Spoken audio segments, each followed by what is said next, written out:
Balochistan government से कहूँगा, जो आने वाले वक्त का भी होगा, कि इनको इस तरह के प्रोजेक्ट्स दे दें, हुकूमत के कोई प्रोजेक्ट्स आ जाएँ, कोई दूसरा हो जाए। PEC जिस तरह ये जो इनिशिएटिव ली हुई है, इन चीज़ों को आप और दें सर बलूचिस्तान में।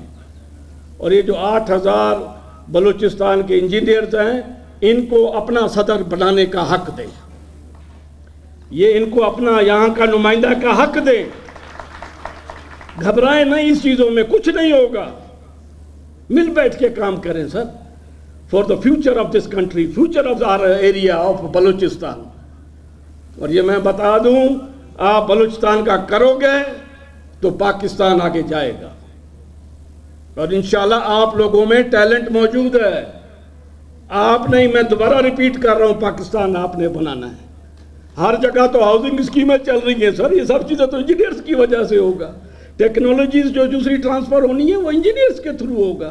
तो मैं ज़्यादा टाइम नहीं लेता।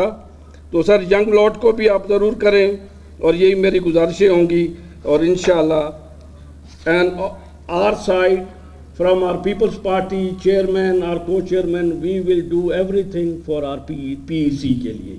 Thank you. अल्लाह हाफिज़। पाकिस्तान जिंदाबाद, बलूचिस्तान जिंदाबाद।